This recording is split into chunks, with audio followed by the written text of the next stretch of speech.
اللهم عجل وليك اللهم عجل وليك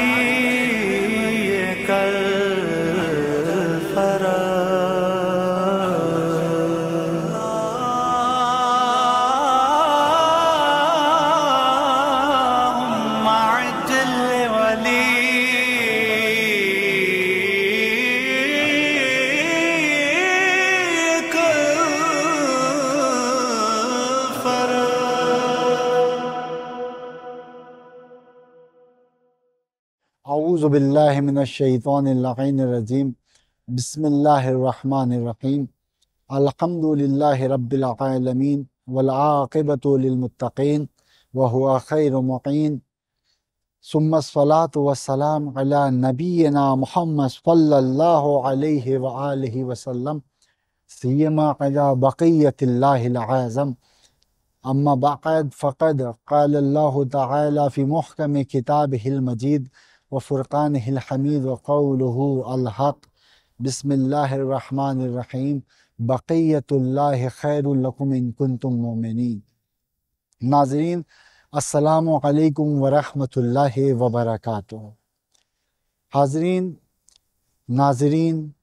آپ کے سامنے اس مقدس مقام سے میں عرض کرنا چاہتا ہوں کہ ہم اس امام کے ماننے والے ہیں کہ جس نے کبھی بھی ہم کو تنہا نہیں چھوڑا ہے۔ یقیناً وہ قوم مر جاتی ہے، مٹ جاتی ہے، تباہ ہو جاتی ہے، برباد ہو جاتی ہے جس کا کوئی لیڈر نہیں ہوتا۔ اچھا، اگر لیڈر کوئی خطا کار ہو تو قوم بھی اسی اعتبار سے ہوتی ہے۔ لیڈر خطا کار ہوگا، قوم اس سے زیادہ خطا کار ہوگی، لیکن الحمدللہ خدا نے ہمارے لیڈر معصوم قرار دیا، جن کی گفتار میں بھی کوئی خطا نہیں، رفتار میں بھی کوئی خطا نہیں، حتیٰ ان کے کوئی فیصلے میں بھی کوئی خطا نہیں ہو سکتی۔ ایک مرتبہ امام نے کہہ دیا یہ کرو تو اب ہمیں سوچنے کی ضرورت نہیں ہے کہ یہ ہمیں کرنا چاہیے یا نہیں کرنا چاہیے، اس لیے کہ ہم اس بات کے قائل ہیں کہ امام معصوم ہوتا ہے، اور ہم نے زندگی کے ہر موقع پر امام کے قول، امام کے اعمال اور امام کے جو بھی طریقے انہوں نے زندگی میں اپنے کیے ہیں، انجام دیے ہیں، ان پر عمل کر کے دیکھ لیا کہ ہمارے اماموں نے جو بھی فرمایا وہ سچ فرمایا۔ وہ بات اور ہے کہ کچھ باتیں 1400 سال پہلے لوگوں کی سمجھ میں نہیں آتی تھیں، لیکن جیسے جیسے زمانہ آگے بڑھا وہ باتیں بھی لوگوں کو سمجھ میں آنے لگیں کہ ہاں، جو باتیں امام نے ارشاد فرمائی تھیں وہ اس اعتبار سے مناسب ہیں، صحیح ہیں اور لوگوں کو کرنی چاہیے۔ المختصر میں یہ کہنا چاہتا ہوں کہ چاہے امام کے اقوال کے اعتبار سے ہو یا خود امام کے اعتبار سے ہو، امام نے ہم کو کبھی تنہا نہیں چھوڑا ہے۔ امام ہمیشہ ہماری مدد کے لیے آتے ہیں، جس کے بارے میں ایک چھوٹا سا قصہ آپ کو بتانا چاہوں گا کہ دیکھیے، امام کبھی بھی اپنے چاہنے والوں کو تنہا نہیں چھوڑتے۔ ایک مشہور و معروف واقعہ ہے جو بہت سی کتابوں میں آپ کو ملے گا، بحار الانوار میں بھی یہ واقعہ ملے گا اور دیگر کتابوں میں ملے گا، جو واقعہ انار کے نام سے مشہور ہے۔ اور دیکھیے کہ اس میں امام نے کیسے مدد کیا۔ ظاہر سی بات ہے کہ دشمن اہل بیت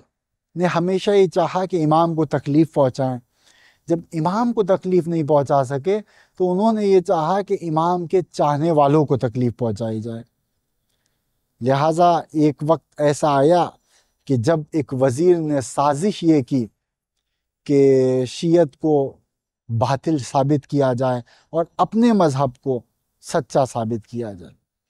لہٰذا اس نے اپنے بادشاہ کی خدمت میں ایک انار پیش کیا، اور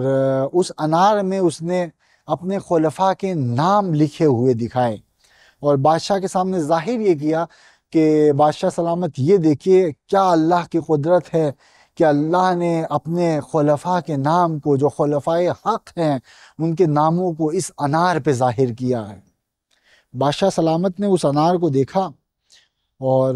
کہا کہ اچھا، پہلا، دوسرا، تیسرا جو بھی نام تھے ان کو پڑھنے کے بعد کہتا ہے کہ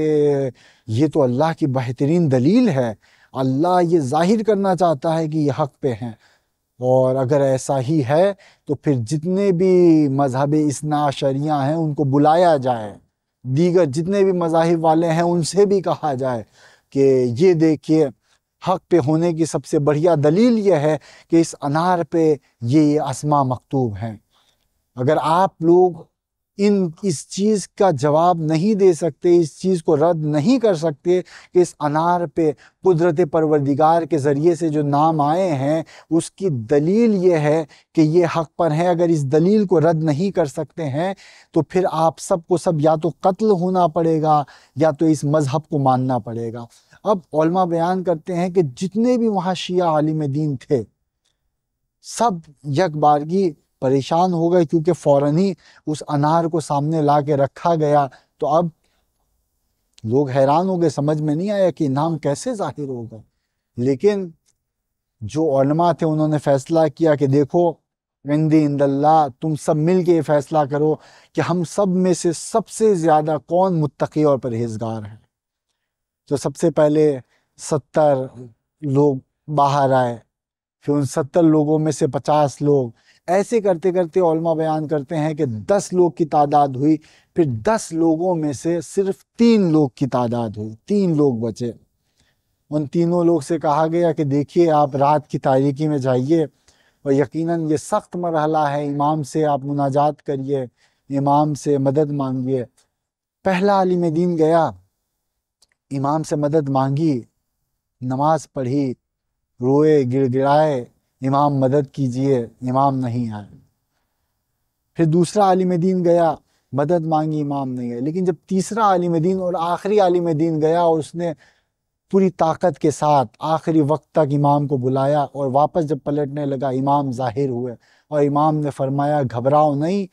اس وزیر کے گھر جانا اور اس کے گھر کے فلاں کمرے میں ایک سانچہ ہوگا مٹی کا جس میں یہ اسماء لکھے ہوں گے۔ یہ فقیر، یہ وزیر کرتا یہ تھا کہ ان اسماء کو، اس سانچے کو جب انار چھوٹا ہوتا تھا تو اس پہ لگا دیتا تھا، جیسے انار بڑا ہوتا تھا ویسے ہی انار پہ وہ سانچہ ڈل جاتا تھا۔